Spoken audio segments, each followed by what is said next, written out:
नमस्कार, मैं दिवाकर सराकर और इस वक्त मैं हूं तहसील कार्यालय कुरुद के बाहर में। जी हाँ, और मैं अपने कुछ निजी काम से आया हुआ था। फिर मैंने यहाँ पर देखा कि एक ट्रैक्टर यहाँ पे खड़ी हुई है, जिससे बात करने पे पता चला कि यह करीब 4 से 5 दिनों से यहाँ खड़ी है इस जगह पर। और आइए हम बात करते हैं कि इनकी ऐसी क्या समस्या है जो इन्हें अपना घर द्वार सब छोड़कर यहाँ पर रहना पड़ रहा है, ऐसी क्या मजबूरी है। भैया, आपका नाम? देवनारायण लहरे। जी हाँ, आप कहाँ रहते हैं? ग्राम पंचायत मोहेरा का निवासी हूँ, ग्राम मोहेरा। आपने कहाँ तक पढ़ाई की है? 8वीं तक पढ़ा हूँ, ज़्यादा तो नहीं पढ़ पाया। हाँ। आप वैसे ये बताइए पहले कि आप यहाँ 4-5 दिनों से क्यों खड़े हैं? यहाँ 4-5 दिनों से हम लोग न्याय के लिए खड़े हैं। एसडीएम महोदय के पास ज्ञापन दिए कि जब तक हमारा घर को और हमारा बस्ती बहिष्कार हुआ है उसमें कोई उचित कार्रवाई नहीं होता, तब तक हम अनिश्चितकालीन के यहाँ रहेंगे। ऐसा मतलब आपका घर तोड़ दिया गया है। वैसे आप उस गांव में कितने वर्षों से रह रहे हैं?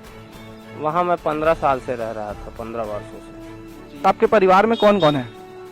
अभी तो मैं हूँ और ये 3 बच्चे बस हैं। इसकी मम्मी नहीं है, 2 साल हो गए उसको खत्म हुआ। जी, आपका घर कौन से तारीख को तोड़ा गया था? मेरा घर दिनांक 21/7/2023 को भरी बारिश के मौसम में तोड़ा गया। आपको घर जब आपका तोड़ा गया उसमें तोड़ने का कारण क्या बताया गया अधिकारियों के द्वारा? ग्राम पंचायत द्वारा नोटिस आया था कि घास भूमि पर तुम्हारा अवैध कब्जा है, ऐसा करके। उक्त भूमि पर जबकि मैं पिछले 15 वर्षों से रह रहा था। 4.25 एकड़ की घास भूमि है, जिसमें मुझे ही पंचायत द्वारा नोटिस देकर केवल मेरे ही मकान को तोड़ दिया गया है जातिगत दुर्भावना के तहत। 4.25 एकड़ है जबकि वह घास भूमि। आप वो पंचायत का नोटिस हमें दिखाएंगे? बिल्कुल। पंचायत का नोटिस में मुझे खसरा नंबर 320 का मिला है और नायब तहसीलदार से जो मुझे नोटिस मिला है उसमें खसरा नंबर 820 अंकित है। अब देख सकते हैं कि पंचायत कार्यालय ग्राम पंचायत मोहरा का यह लेटर पैड है, जिसमें पहले इनको नोटिस जारी किया गया। यह नोटिस 3/4/2023 को जारी किया गया था, जिसमें खसरा क्रमांक 320 रकबा 0.91 हेक्टेयर का नोटिस जारी किया गया था कि आप खसरा क्रमांक 320 में रह रहे हैं। जी हाँ, इस पर सचिव के हस्ताक्षर हैं। जी हाँ, ग्राम का जो ग्राम सचिव होता है उनके हस्ताक्षर हैं। उन्होंने अपने पंचायत के लेटर पैड में अपने हाथों से लिखा है कि खसरा क्रमांक 320। जी हाँ, इस बात को नोट करिएगा, खसरा क्रमांक 320 का नोटिस जारी किया गया था। और आप बताना चाहेंगे कि आप जिस जमीन पर रहते हैं उस जमीन के खसरा का नंबर क्या है? उस जमीन का खसरा नंबर 820 है। गांव वालों ही ने और एक दिन के पेपर में उसको भी छपवाया है और नोटिस भी नायब तहसीलदार के यहाँ से मुझे आया था कि 16/5/2023 को मुझे नोटिस मिला और उसी तारीख को मुझे जवाब पेश करने के लिए बोला जा रहा है। 16/5/2023 को ही शाम को मेरे को नोटिस मिला और उसमें लिखा है साफ तौर पे कि 16/5/2023 को न्यायालय में उपस्थित होकर जवाब पेश करें। जिस दिन नोटिस जारी किया गया उसी दिन ही इन्हें उपस्थित होने कहा गया, ताकि इनके पास किसी भी प्रकार का कोई समय ही ना रहे दस्तावेजों को सबूत के तौर पर न्यायालय में प्रस्तुत करने के लिए। शासन से क्या चाहते हैं?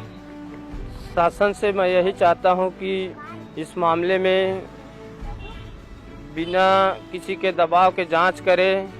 अब इतना दिन हो गया हम लोग को इधर उधर, हम ही लोग पीड़ित हैं और हमारे ऊपर ही तहसीलदार द्वारा, नायब तहसीलदार द्वारा, ग्राम पंचायत, शीतला समिति सभी के द्वारा हमें ही परेशान किया जा रहा है।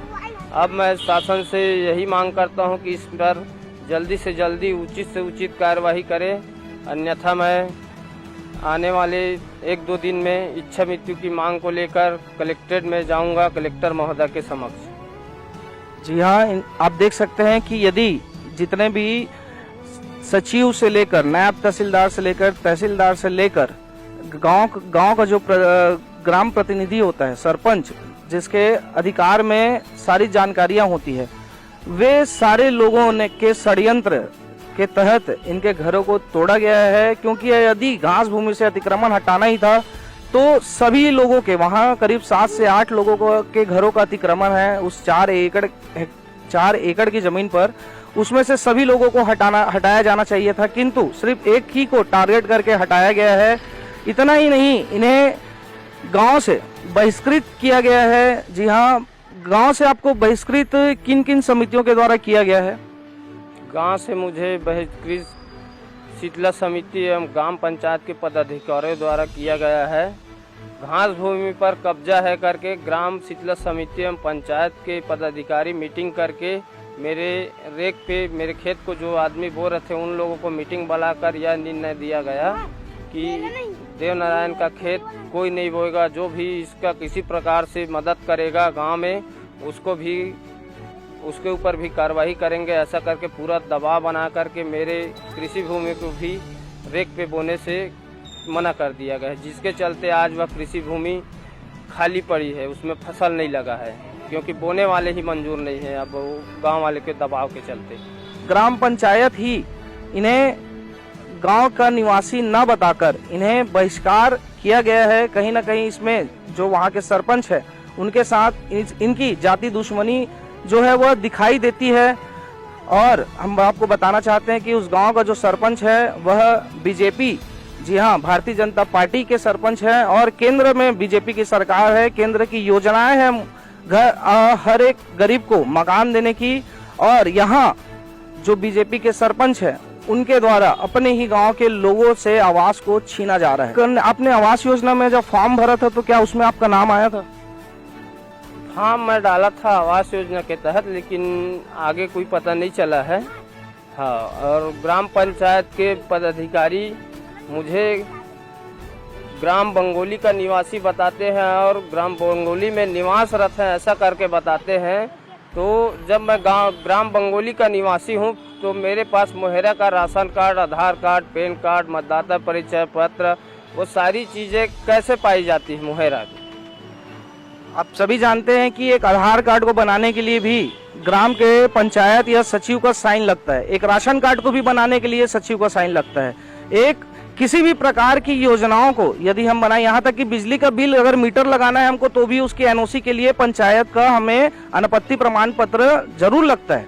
और यह सब वहाँ के जनप्रतिनिधियों और अधिकारियों के द्वारा जारी करने के बाद भी यदि उस व्यक्ति को गाँव का निवासी नहीं बोला जाता तो यह दुर्भाग्यपूर्ण है और यह शर्मनाक बात है और यह बहुत ही गलत है और इनके परिवार के साथ बहुत ही गलत हो रहा है।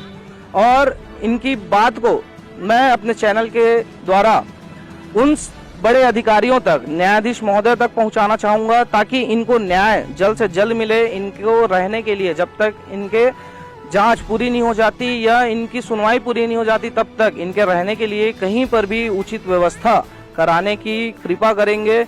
और यदि नहीं करते तो इनकी मांग है कि यह इच्छा मृत्यु चाहते हैं।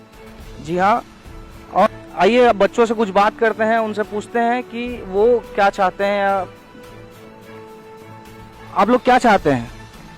घर चाहते। आप सुन सकते हैं बच्चों का कहना है कि उनको घर चाहिए। जी हाँ, और भैया आप बताएंगे कि आपका रहना अभी कैसे हो रहा है? आप अपने फाइनेंशियल कहाँ से अपनी पूर्ति कर रहे हैं, जैसे खाने पीने की जो सामान है वो सारी चीजें? अभी तो आय का कोई साधन नहीं है, पूरा खेती को मना करके आय का साधन रुकवा दी, इसलिए परिवार के कुछ रिलेशन वाले से कर्जा करके अभी कर रहे हैं। अब ज़्यादा पैसा भी देगा तो देगा कौन, कितने दिन तक देगा? अब ये स्थिति आन पड़ी है और जो भी रहना, सोना, बसना, खाना पीना सब इसी ट्रैक्टर के सहारे। अब हम तो सोचते हैं ये ट्रैक्टर यदि आज के डेट में नहीं रहती तो और कहाँ रहते। गाँव में तो ये है कि किसी के घर सिर छुपाने के लिए जाने भी नहीं दिया जाता है। इनके पास इनका खेत खा रही है, ये चाहे तो सब चीज बेचकर अपना घर फिर से बसा सकते हैं, लेकिन यहाँ यह सॉल्यूशन नहीं है। यहाँ है अधिकार की लड़ाई। जी हाँ, जिसकी लड़ाई ये लड़ रहे हैं। यहाँ एक अधिकारों का हनन है। जी हाँ, प्रत्येक नागरिक को जो मौलिक अधिकार दिए गए हैं ये उसका हनन है। पहली बात, आज के समय में कोई भी ग्राम पंचायत किसी भी व्यक्ति को बहिष्कृत नहीं कर सकता, खासकर जब उसके पास इतने सारे पहचान पत्र जो गांव से दिए जाते हैं वह सब उपलब्ध होने के बाद तो और इस प्रकार के कदम बिल्कुल भी नहीं उठा सकते हैं, क्योंकि ये आज़ाद भारत है। और हम इतने बड़े आदमी तो नहीं है कि आपको पूरा हर एक चीज़ दे दे, पर फिर भी हमारे और हमारे टीम के तरफ से फिलहाल आपको एक कुछ छोटी सी सहायता राशि है हम लोग के तरफ से। यस को आप रखो, बच्चों को रखते हैं ताकि इनको जितनी मदद हमसे हो सकती है हम करेंगे, बिल्कुल करेंगे, लेकिन इनका पूर्ण जीवन हम नहीं, यहाँ की सरकार और यहाँ की प्रशासन व्यवस्था को ही देना पड़ेगा और इसकी हम पूर्ण उम्मीद करते हैं कि इनके साथ अच्छा होगा। धन्यवाद।